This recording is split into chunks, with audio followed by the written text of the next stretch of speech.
How's everybody doing today? I certainly hope you're doing well. It's another edition of Story Time. It certainly is. And I like to tell people right out the gate whether or not it's a true story. It is not a true story, okay?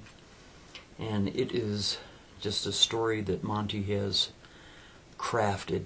It has taken several weeks to craft this one up, let me tell you. So it's going to be a long winder. I'm certainly sure of that. So whatever you do, whether you get your pop or your beer or your snacks or whatever you got going on, if you've listened to the story times before, you know that they can be quite long winders. But here we go. There was a young man by the name of Kevin. He was 27 years of age, and he was to marry his longtime sweetheart, Samantha. She was 26. And they were to be married on May 2nd of 2011. It was April 12th of 2011, a couple of weeks prior to them getting married. Samantha was to go and meet with her mother and her sister in Nebraska on April 13th of 2011. Kevin was not going to be with them at the time because he was doing other things, but it was imperative for Samantha to, let's say, hash out the last details of this vast wedding that they had planned for May 2nd of 2011. So the 13th of April rolls around. Samantha gets into her car and away she goes. She's going to be meeting with her mother and her sister to get the dress and to get all the flowers and make preparation for this big day of her life, the wedding day, in which she will marry her longtime sweetheart, Kevin, on May 2nd of 2011. But you see, en route to Nebraska on April 13th, the weather had gotten kind of crappy. It was raining quite a bit, and the fog had set in on the freeways and such. And one car smashed into another. There was like a 9-car pileup in which Samantha was, let's say, she didn't make it. She didn't make it to her destination because she was killed in that car accident that occurred on April 13th. And of course, Kevin was devastated, as so her family members were devastated, all of her friends and such, and it was a very bad time. It certainly was. But you know, even as we all have had deaths in our families and our friends have passed away, but life goes on, and it certainly must. So 2 years go by, and it's here it again, April of 2013. It is April 12th of 2013, which will be a Friday. Now you see, on April 12th of 2013, Kevin is to have a paid day off because that is his reward for being an employee for 2 years at his place of employment, is they give him a day off. Now, he has decided that he's going to do about nothing, and he's going to relax. He certainly is. The only thing he has planned for the day is he's going to go to the store, and now, 2 years later, he's met yet another woman, and even though he's certainly not in love with her like he was Samantha, he is, going out with her and dating all the same. They're not living together, but they're dating and such. So, 10 o'clock rolls around, he gets out of bed, takes a shower, eats a little bit of breakfast, and he gets a phone call. And who's on the other side? Well, it just happens to be one of his co-workers who he deems as one of his friends. Now, it's not a really good friend, but it's a friend that you can trust at least a little bit. You can invite to your home and you don't have to worry about things being stolen, that sort of thing. But he certainly wouldn't give his credit card information or his banking information to this individual because he doesn't know him that well. You see, what his friend wants from him is he wants to be able to take a shower at Kevin's house because his friend's water heater has malfunctioned, isn't working, and he wants to, of course, take a shower. It's not too much to ask. So Kevin says, yeah, sure, come on over. It's no big deal. We got plenty of clean towels and soap and shampoo and whatever you need. I'll be happy to provide that for you.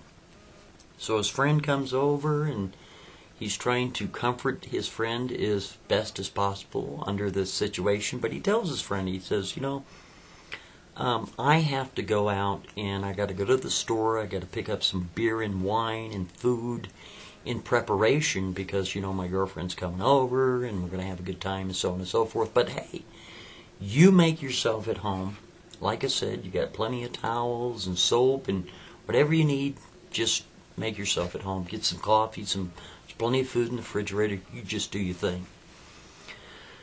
So Kevin gets his keys, shuts the door, gets in his car, off to the store he goes.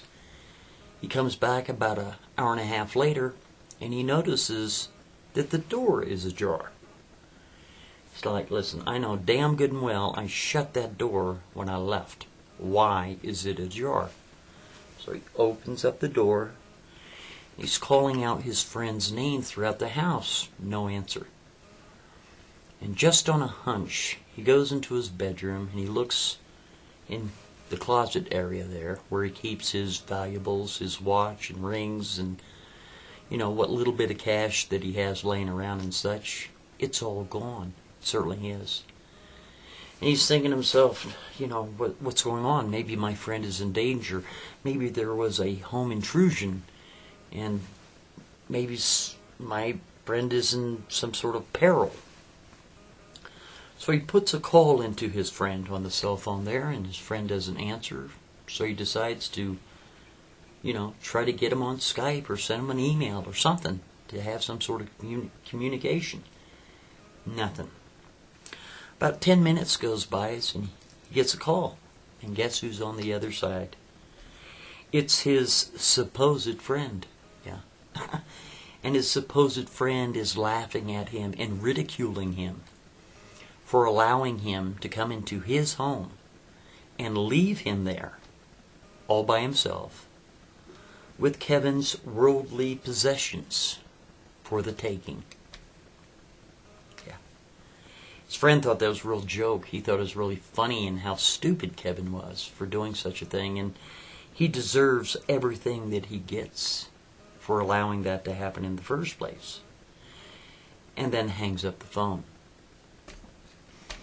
Kevin is kind of pissed off. He doesn't know what to do. After all, he did invite the individual into his home. So what kind of police report is that going to be? So he decides to call his girlfriend at work and explain to her what had happened and that he allowed his friend from, somebody he met at work who he thought was his friend. And his girlfriend was not sympathetic. His girlfriend showed no empathy whatsoever, and she too ridiculed him and belittled him on why it is that he would leave somebody in his house unattended for all his worldly possessions to be taken. So she really wasn't much help either. Kevin wasn't really happy about this because now it was like a double dunk. Okay? First, he gets his things stolen from this supposed friend, and now his girlfriend is not really sympathetic towards the situation whatsoever herself. So Kevin decides, rather than knocking holes in the walls, kicking doors, and breaking furniture, I'm going to go to the park and I'm going to think this out. I'm going to think this out before I make a decision on what to do. Whether or not to call the police, whether or not to hunt my friend down and demand my things back, my watch, my rings, and the cash that I had laying around and such. So he walks into the kitchen there and he opens up the refrigerator. He has a loaf of bread on the last shelf next to the oranges, because you got to have a loaf of bread if you're going to go to the park, because you got to feed the birds. Oh yeah, that's a hell of a time, isn't it? You can't go to the park unless you're going to feed the birds. And so he grabs his backpack, he puts in a couple of waters and such, and a loaf of bread. Off to the park he goes.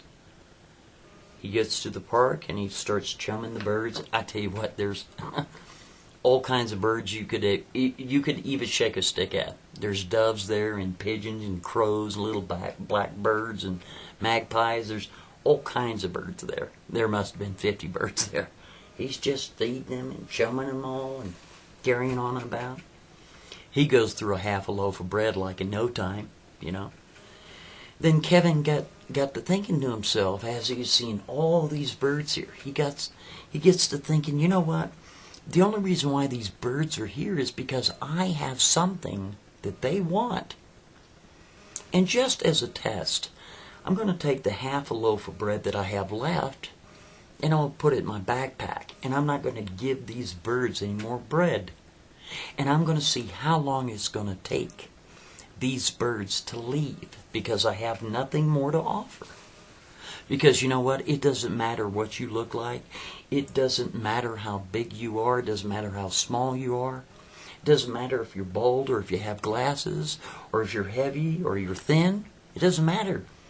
If you have something that these birds want, which is bread or food, they're going to hang around. But if you don't have it, they don't want nothing to do with you. Very close to humans. That's what Kevin was thinking. He certainly was. So he took this half loaf of bread and he put it in his backpack, and he just sat back and he watched. And within about 3 or 4 minutes, half of the birds of the 50, they flew off and left. Because they got to figuring that Kevin's not going to give them any more bread. He waited a little bit longer, and before you know it, half of the half had flown off and left. There's about 12 birds there now. Just kind of hanging out, hoping that Kevin would be generous enough to reach back in his backpack and get the half a loaf of bread and feed the rest of it to him. No, he wasn't going to do it, because this was a test, to figure it all out. 5 more minutes goes by, and there's 3 birds left out of the 50. And they're kind of like hopping around and looking up at him. And, hey, buddy, give me some bread. Nah, he ain't going to do it. About 2 more minutes goes by, and there's 1 bird left. Oh, yeah. Bird's hopping around, hopping up on the bench there next to him. Hey, buddy, give me some bread. I know you got some bread. I seen you put it in your backpack. I know it's there, so I'm going to hang out, So Kevin decided to reach back in his backpack, and he took what bread he had left, and he did like this, where just all crumbs. He threw it all over the grass, and that 1 bird, it was like a big buffet. And then once again, all the other birds, they come flying in. Sure did. From every corner of the earth, here came the birds. So you see, Kevin kind of proved his own point. He certainly did. But he didn't think anything of it. But because it was getting later in the day, it was getting a little warm outside, it certainly was. He wanted to go over to the fountain. And you see, this fountain had like 3 dolphins made of concrete and spitting out water there. Very cool. So he puts his hand in the water, and you see, around the fountain, there's like a walkway, concrete, like a sidewalk and such. And then there's benches encircling the fountain there. And he reaches down, and he puts his hand in the water there, and he happens to notice that there's a container of chalk. Oh yeah. We're talking industrial size sidewalk chalk. We're not talking classroom chalk. The little guys? No. We're talking chalk this like this big around, yay long. Yeah. And he's got a whole container of them. There's white chalk and yellow chalk and blue chalk and red and orange. There's even purple chalk. you can't have, if you're going to have a carton of container of chalk, you got to have purple chalk, right? So he notices out of this container of chalk, there's one piece of chalk missing. Yeah, it certainly is. And he also happens to notice on the ground next to this container of chalk is a circle, and a circle within a circle. And within that parameters of a circle in a circle, there's a date that is written down in chalk of February 1st, 1933. But one of the pieces of chalk is missing. Let me show you what I mean by that. You see, there was a circle and then a circle within a circle. And the date was written February 1st, 1933. He couldn't figure it out. And it was quite a big circle, too. And you see, Kevin noticed that there was like a pebble in the center circle there. He was going to move that pebble out of the way, so he grabbed a piece of chalk and he was just doodling around with it. And he went to reach for that little pebble inside the circle there. And his finger disappeared in the concrete. And he pulled it out and he's like, what the? Wow, that freaked him out, man. He was looking around, trying to see if anybody saw that, because that's just freaky. He was like, wow, this is crazy. So he took the chalk from the right hand, he moved it to the left hand. He wanted to try it again. He wanted to see how far he could go. So he started putting his hand in there, his whole hand. He started reaching his arm in there. He could move his fingers around in that, right? It was like he went to a different dimension. He couldn't figure this out, man. He was like, wow, this is crazy. This is crazy. And you see, this circle was pretty good size. So he decided he's going to take this container of chalk with him. He goes, this is magical chalk, and I'm taking it home. This is craziness. So he picks up the container, he picks he's got his backpack and such, and he races home. He walks in the door, and he notices he's got carpet on the floor. You can't be running around, making circles on the carpet. That ain't going to work out, because chalk doesn't work on the carpet. So he started looking around. Maybe he could go to the kitchen floor, do it there, but there's really not that much room, because, you're talking about an apartment and such, So he sees the walls. Hey, I could do it on the wall. So that's what he does. He draws a circle, and he draws another circle. But he didn't put any date in there. He figures, okay, come on, this has got to work. And he tries to put his hand through, and nothing. He just taps it. This isn't going to work. Then he decides, you know what? Okay, today's April 12th. It's Friday.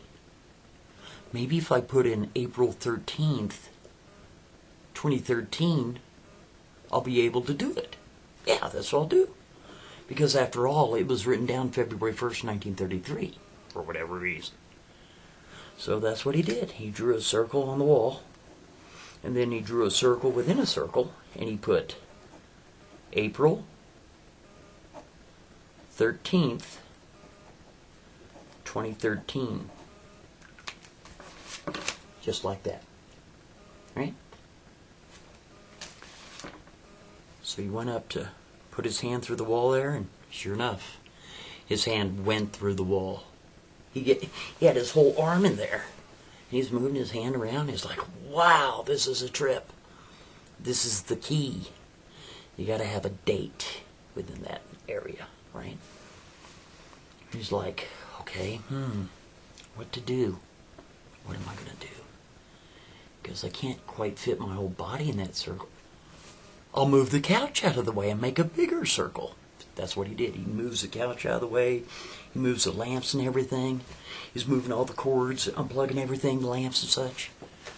He's like, okay. So he draws a really big circle, and then he draws another circle. And he gets to thinking, wow, this could be really neat. What to do? He decided that he was going to advance himself to April 20th, 2013. Yeah. 8 days. 8 days into the future. Is this possible? No, it can't be possible. You see, on the other side of the living room is his bedroom, right? So if he's crawling through, then he's probably going to crawl through to his bedroom because he's in his own house, and we're only talking 20 days here, right? Excuse me, we're only talking 8 days here. So, it's not like he's going in advance 30 years or anything, right? So he writes down April 20th, 2013. He sticks his head in there and he looks around. Yep, sure enough, he's in his bedroom. He's got the chalk with him now, okay? Takes his chalk, he puts it in his pocket, and he crawls on through. He goes to his computer, he goes to foxnews.com, types it up, looks for the date. There's the date right there, April 20th, 2013. He's like, whoa. He goes to CNN.com, he wants to look at the date. There he is, April 20th, 2013. He's like, oh my God, this is crazy. This is crazy. So then he starts looking at the stock market, to find out what the stock market closed at. And he thought, wait a minute. I'm going to go figure out what was the lottery numbers for that week. Yeah. Because, see, they have the Powerball on Saturday, which will be April 13th. Whereas today, which would be April 12th, back then, April 13th would be tomorrow. But seeing that he's April 20th, he's 8 days in advance. Yeah, that's what I'll do. So that's what he does. He goes to the lottery there, and the Powerball, he writes down all 6 numbers. But you see, on Tuesday, they're going to have the Mega Ball. He writes down all 6 numbers of those. And then the Wednesday, after the Tuesday, they're going to have his state lottery. So he writes down those 6 numbers as well. He's like, man, if this works, I'm going to be rich. All my problems are going to be solved. So he gets out his chalk because he's got to get back. He goes circle, then a bigger circle, right? He puts in the date April 12th, 2013. Sticks his head through. He's in the living room. He sees the couch out of the way and the lights, the lamps, and all that stuff. He crawls on through. He's like, yeah. Races around, goes into his bedroom, goes to foxnews.com, looks at the date. Sure enough, it's April 12th. He's like, yeah, baby. He doesn't have long to wait because April 13th, they're going to pick the lottery numbers, right?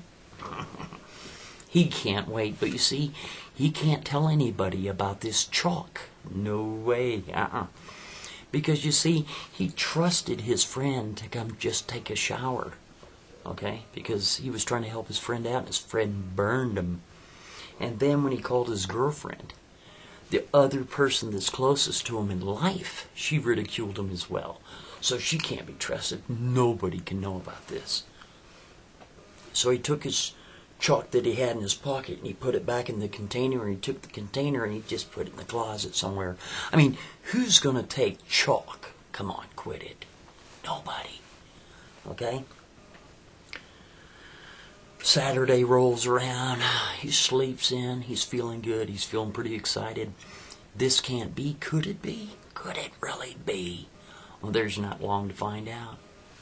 He invites his girlfriend over, they watch a show, it's really no big deal. He tells his girlfriend that he's really not feeling that well, and he wants her to go home early if she doesn't mind, and he's feeling a little sick to his stomach. And, So she leaves around 9:30, 10 o'clock, right? As soon as she walks out the door, he races over to the computer and he looks up to see what the winning numbers were. Yeah, 6 out of 6, baby. He hit it. Sure did. Oh yeah, he's not the only person that hit it, but he did hit the lottery. He sure did. He hit the Powerball for $21 million. You see, the take on it was $42 million, but there was another person in another state that won, but he won $21 million. So he's thinking, oh, this is going to be great. He can quit his job. He can buy a house that he's always wanted to buy. He can buy new vehicles. He can just do anything that he wants. He can start his own business. It's freedom, baby. It's absolute freedom, right? But then he got to thinking, well, hold on a second.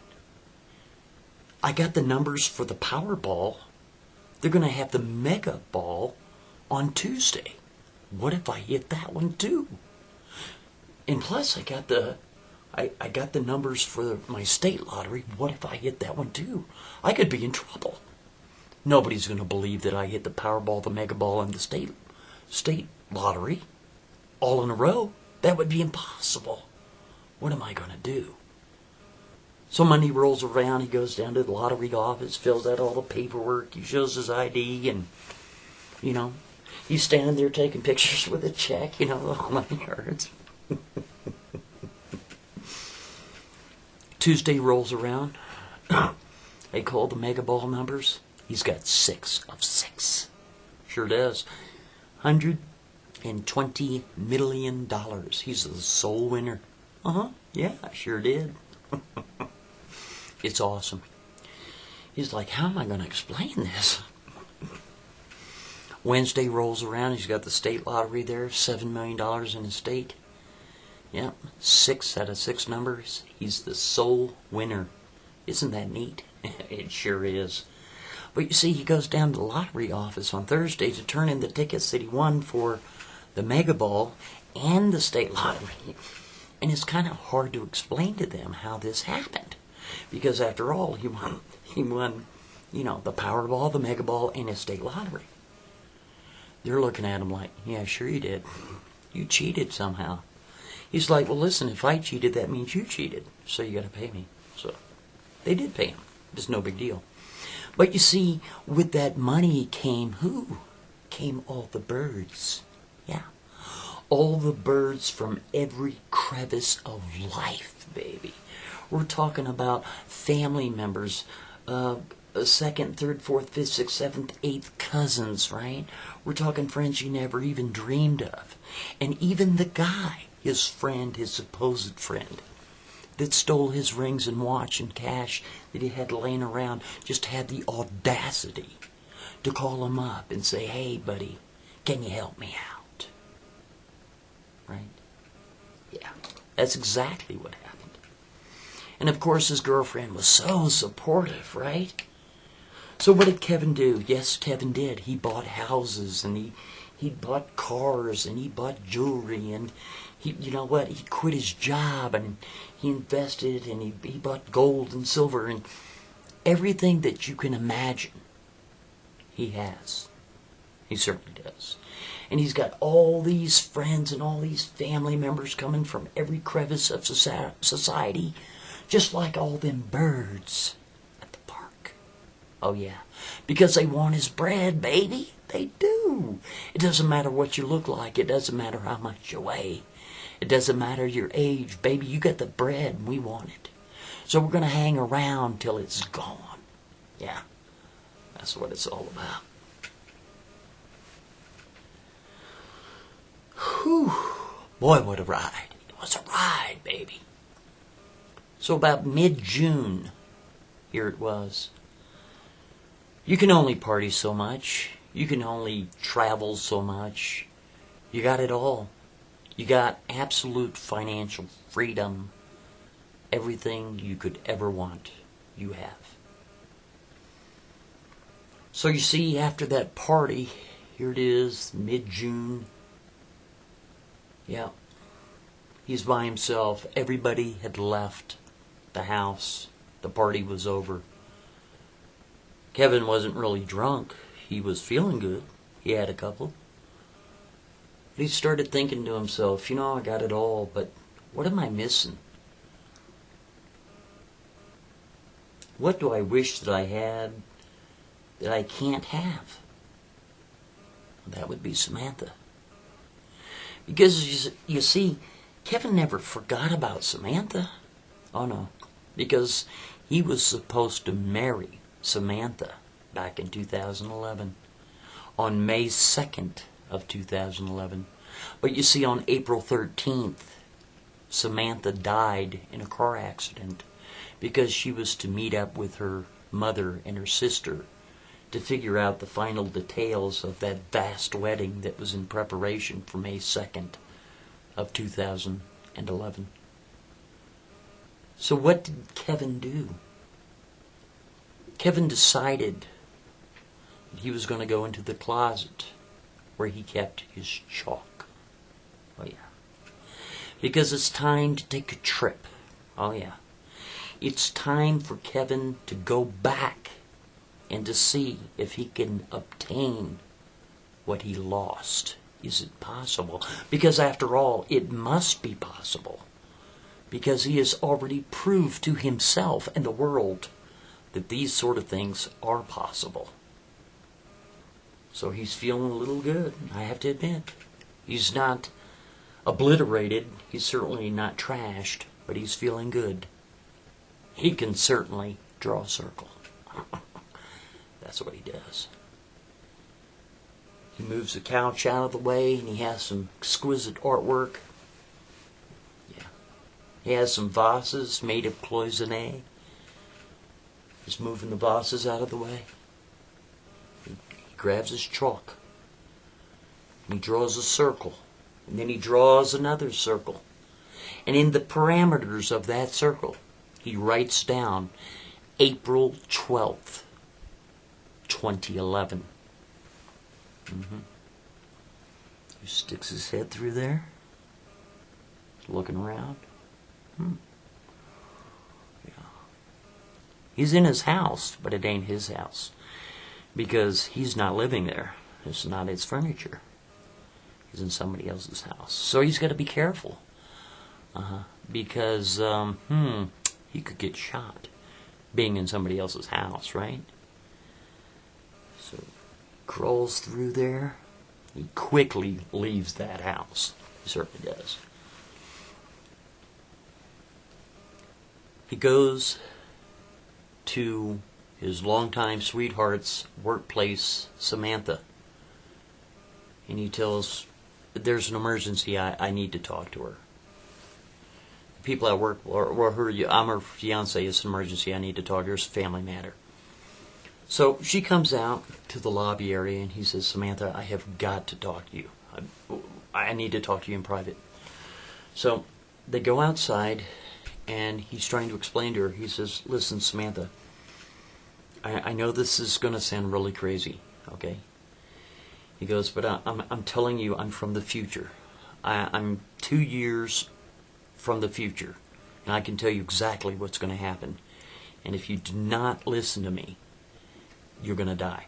You're going to die in a car accident on the 13th of April, which will be tomorrow, on the way to go see your mother and your sister in preparation for the wedding, for the dress and the whole 9 yards. There's going to be a storm, and there's going to be rain and fog and such, and you're going to get in a car accident. You're going to die. Now, I know this sounds crazy, but baby, you got to listen to me, okay? It's this way it's going to be. She's like, baby, what are you talking about? 2 years of that? Have you been drinking? Have you been snorting a cocaine? What is your problem? You get me out of work here, and then you make up some ridiculous story. Of course I'm going to Nebraska tomorrow, and you're not going to try to scare me out of it. He's like, he grabs her, he's like, baby, you can't do it, okay? I'm telling you, this has happened, and I've come from the future back to try to save your life. You can't do it, baby. And she's like, have you been drinking? She pushes him away. He goes, well, I had a couple, but I'm not drunk. I'm telling you, baby. He goes, listen, just hear me out, okay? I got this chalk here, and I'm going to draw a circle on the sidewalk here. and I'm going to put my hand through the circle, and you'll see that I really came from the future. And she's like, okay, go ahead. Gets down onto the sidewalk there. He draws a circle. He draws another circle. He writes in there, June 18th of 2013. Takes his hand and sure enough, disappears. She's like, she about passes out. She's like, whoa. She goes, let me see if I can do it. He's got the chalk in his hand, right? She goes, I'm scared. He's like, don't be scared, baby. You can do it. She goes to put her hand down, and it won't go down. Nope. She's like, well, it's not going for me. How come it goes for you, but it doesn't go for me? He goes, baby, hold my hand, and we'll go together. She goes, all of us? No, just our hands will go in there. The hole's not big enough for us to get in there. So just our hands will go. She's like, okay.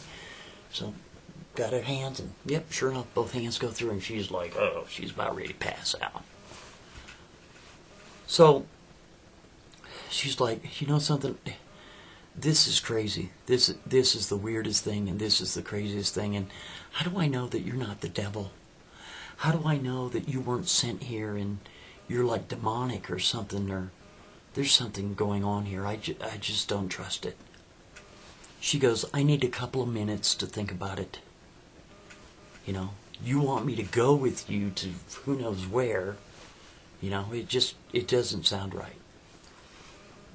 So she walks off, you know, just by herself, and he's twiddling his thumbs thinking, oh God, you know, how could she make any other decision but to come with me? And, you know, so she's like, She comes back and she says, Kevin, listen, you know, I'm really religious and I believe in destiny.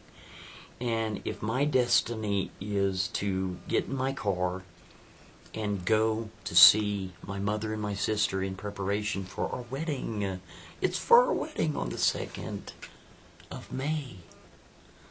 You are not to stop destiny, no matter what.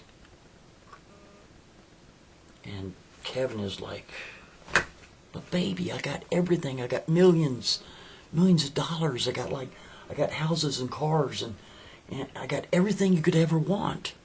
You got to come back with me. You see, I'm not lying.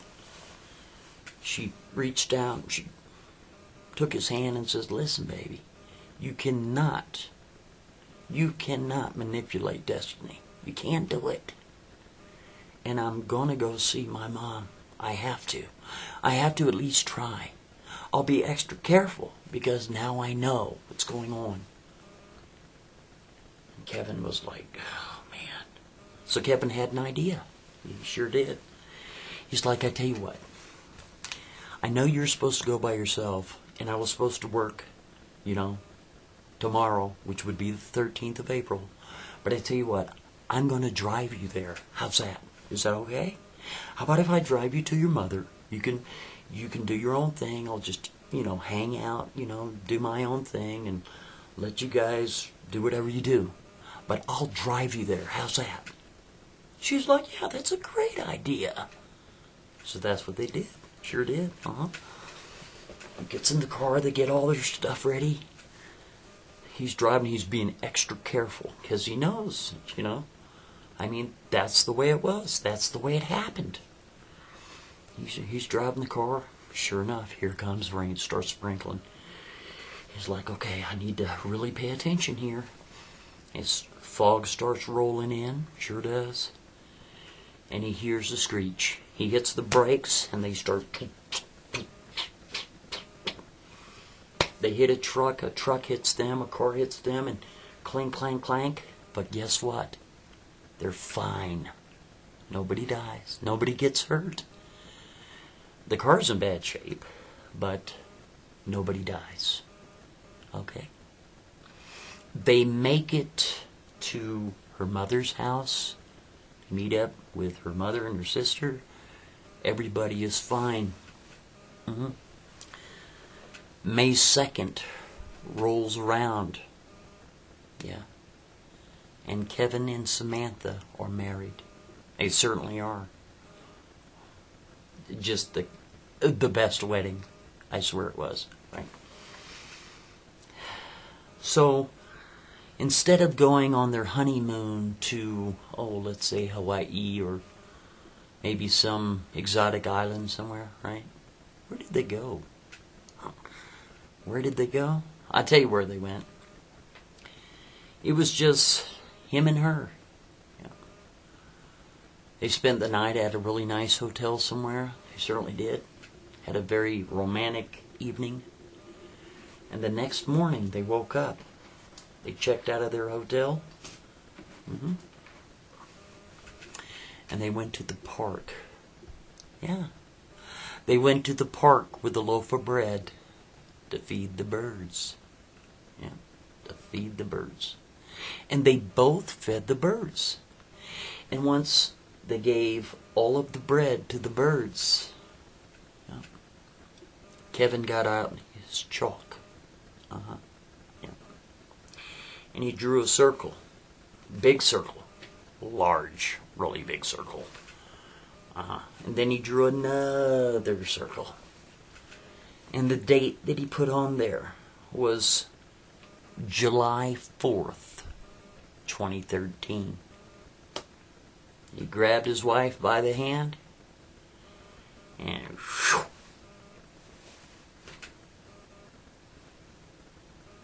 there they are. That's what I call freedom right there. He has everything that he could ever ask for. And most importantly, he has Samantha. I'm Monograph, and if you can't speak freely, you're simply not free.